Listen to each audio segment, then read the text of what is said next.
తీసుకురా ఆకలి అవుతుంది.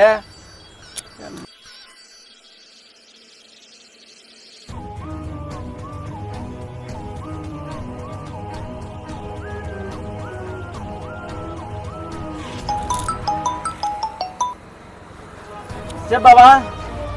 బొట్టుషుని మనుషులరా, నన్ను నిజంగా చంపేసేలా ఉన్నారు.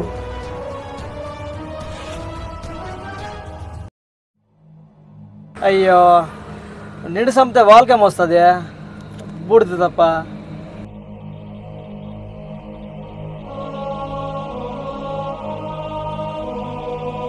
కొంచెం స్పీడ్గా వెళ్ళు, నేను రావడానికి లేట్ అవుద్ది. వేరే ఊరిలో ఉన్నావా? ఇప్పుడే బోటి రోటీ ఆర్డర్ పెట్టినా, అది తినేసి వస్తా. కొంచెం ఆగిరారా, నా దినానికి వచ్చి తలకాయ కూర తిందువు. ఒడిశా రోడ్డు ఆ మార్కెట్ మాకు పోమాక, ఆడ దొరికిపోతావు. Traffic jam ఉండట్లా? నేను ఆల్రెడీ ఇక్కడే ఉన్నా.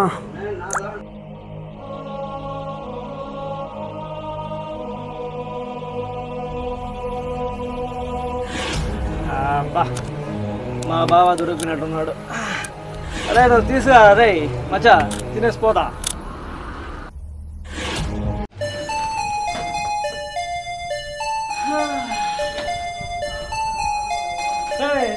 ఏడ దొరికిన సంతలో నేను? బావా, నువ్వు రిపోర్టర్ అనుకున్నావా, కమెంటర్ అనుకున్నావా? నువ్వు ఒకటి వీళ్ళందరూ చంపేయడానికి. ఒక్క సెల్ఫీ బ్రో.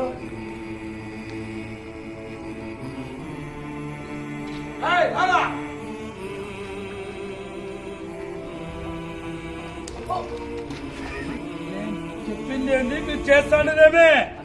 మన కదిరి సుప్రీం అన్న అక్కడ అన్న, ఆయన కదిరి సుప్రీం అన్న. ఆయన రోజుకు ఒక గెటప్ వేస్తుంటాడన్నా. ఈరోజు పుష్ప గెటప్ లో ఉన్నాడన్నా, అందుకే సెల్ఫీ తీసుకుని వచ్చినన్నా. నువ్వు రిపోర్టర్ అనుకున్నావా, కమెంటర్ అనుకున్నావా? నువ్వు ఒకడు వీళ్ళని ఎదిరించడానికి. సర్వా ఏనా మా బావ సర్వా జనాలను మార్చేద్దామని చాలా గట్టిగా ప్రయత్నిస్తున్నాడు, కానీ ఇప్పుడు అర్థమైనట్టుంది ఎవడు మారడని. సర్వా ఇప్పుడు ఈయన మీ జోలికి రాకూడదు, అంతే కదా? నేను ఊరు తీసుకెళ్ళిపోతా ఈ ఎలక్షన్స్ అయిపోయేంత వరకు. తర్వాత మీరు గెలిచిన తర్వాత మీ ఊరికి వస్తా, సరేనా? సరే బాబా, వస్తా. పుష్ప రాబే, మీ బావ ఇట్టా పని చేశాడు, నా పేరంతా డామేజ్ చేసినాడు. ఏం చేయాలా నువ్వే చెప్పు. చెప్పండి సారు, ఏం చేయమంటారు? నీవు మీ బావ మా పార్టీ తరపున ప్రచారం చేసి మా అన్నని గెలిపించండి. సరే సారు, మీరేం చేస్తారో చెప్తే అది చేద్దాం. మన పథకాల పేపర్లు ఈడ్రా. అబ్బా, ఈ మేనిఫెస్టోలు కీల్ ఫెస్టివల్ కాదు, అన్న ఏం చేస్తాడో అది చెప్పు. అభివృద్ధి చేస్తా. ఏంది సారు భలే జోకులు వస్తున్నారు మీరు. చిన్నప్పుడు మన అన్నం తింటుంటే చందమామ తెచ్చిస్తాను అమ్మ చెప్తుంది చూడు, అలా ఉంది సార్ మీరు చెప్తుంటే. ఇప్పుడు మనకి కందికుంటున్నా ఉన్నాడు, అలాగే మబ్బులు పోయి ఉన్నాడు.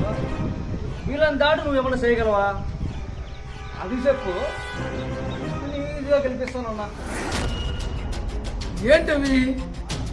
మన కదిరి అంటే గుర్తొచ్చేది ఫస్ట్ శ్రీమద్ ఖాద్రి నరసింహస్వామి గుడి సారు.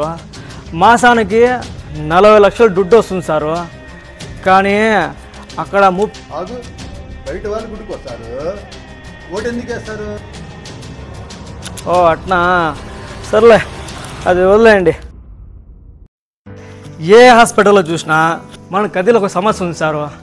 ఎమర్జెన్సీగా మనం పోతే పెద్ద హాస్పిటల్లో చిన్న చిన్న కేసులు చూస్తారు సార్ వాళ్ళు.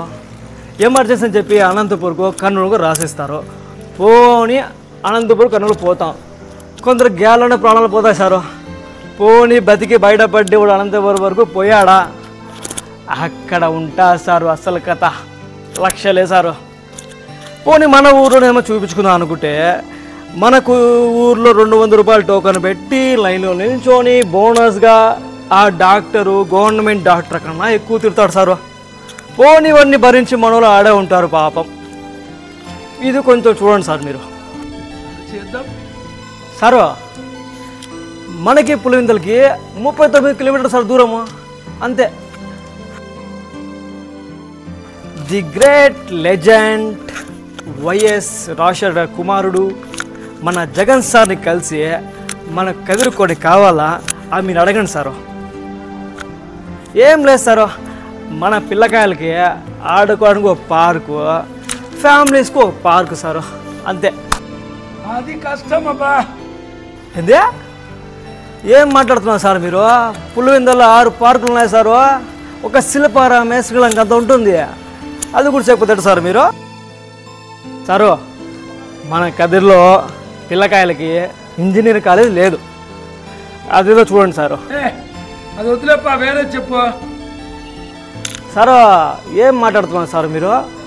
పులివెందుల్లో హై స్కూల్ కూడా పెద్ద కాలేజీలా ఉంటుంది సారు.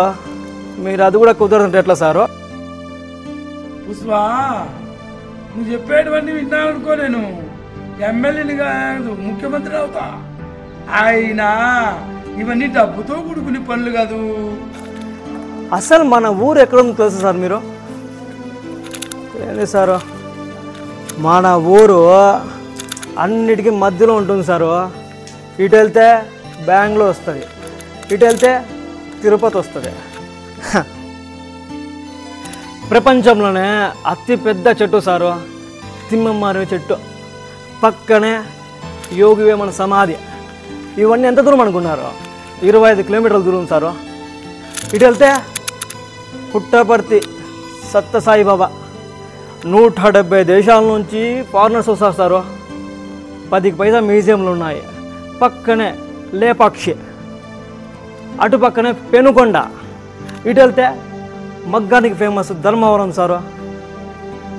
ఏంటి సారు, ఎన్ని టూరిస్ట్ ప్లేస్ మధ్యలో మన ఊరు ఉన్నా కానీ మన ఊరిలో పిల్లకాయలు డిగ్రీలు చేసుకొని ఆటోలు తోలుకుంటూ, బేల్దారి పని చేసుకుంటూ, కూలి పనులు చేసుకుంటూ ఏదో బతికేస్తున్నారు సారు. వాళ్ళ కోసము మన ఊరు బయట రింగ్ రోడ్లో చాలా పెద్ద స్థలాలు ఉన్నాయి సారు. ఒక కొన్ని ఫ్యాక్టరీలు తీసుకొచ్చి పెట్టండి. పక్కనే వెలుగుల ప్రాజెక్ట్ కూడా ఉంది సారు, అక్కడ ఫ్యాక్టరీ పెట్టుకోవచ్చు మీరు. కొన్ని ఫ్యాక్టరీలు తీసుకొచ్చి పెట్టుకొస్తే మన పిల్లకాయలు బాగుపడిపోతే ఆ బాగుపడిన డబ్బులతో మన ఊరంతా అభివృద్ధి అయిపోతుంది. అలా బాగు చేసిన తర్వాత నెక్స్ట్ టైం ఎలక్షన్స్ మీరు డబ్బు పెట్టాల్సిన అవసరం లేదు సారు. వాళ్ళే పరిగెత్త వచ్చి మీకు ఓటు గుద్దుతారు, అప్పుడు మీ జెండా పాతేస్తారు సారు. సారు మన ఊర్లో దొరికే సరుకు ఏడ దొరుకుతుంది సారు? మన ఊర్లో సన్న మల్లెపువ్వు సారు, దాని సువాసనే ఒక రేంజ్లో ఉంటుంది సారు. అది ఏడ దొరకస్తారు? మన ఊర్లో దొరకల. ఇంకోటి మన ఊర్లో పెద్ద అగ్రికల్చర్ రీసెర్చ్ ఆఫీస్ ఉంది సారు. ఆ విషయం తెలుసు సార్ మీకు? ఏందో సార్ మన ఊరిని మీరు చిన్న చూపు చేస్తారు, నా గుండె బాధ చేస్తారు సారు. ఇంకోసారి మాట్లాడకండి సార్ మీరు. ఇప్పుడు మీకు గెలిపించే బాధ్యత మాది సారు. ఇవన్నీ మీరు చెప్పినవి చేసేయండి, మేము గెలిపించేస్తాం. అలా ఫ్యాన్స్ బాయ్ రా అన్నా. కొత్తగా పుష్ప సాంగ్ వచ్చిందన్న, ఒక్క స్టెప్ అన్నా. పుష్ప పుష్ప పుష్ప పుష్ప పుష్ప పుష్ప రాజ్ పుష్ప పుష్ప పుష్ప పుష్ప పుష్ప పుష్ప రాజ్ పుష్ప పుష్ప పుష్ప పుష్ప పుష్ప పుష్ప పుష్ప రాజ్ పుష్ప పుష్ప పుష్ప పుష్ప పుష్ప పుష్ప రాజ్. వాడు బాగా చెప్పిందనా అంటే చిప్పానా మిగులుతాది. వీడి మాట వింటే గుడి మూద చిప్ప కూడా మిగలదు. మనం గెలిచాక అతడికి రాజమౌళి సినిమాలో ఛాన్స్ ఇప్పిద్దాం. ఆ సినిమా అయిపోవాలంటే 5 ఏళ్ళు పడుతుంది కదా. 5 ఏళ్ళు మన పదవి కూడా అయిపోతుంది కదా. ఈట పిల్లకాయలు అంతమంది చూడలే.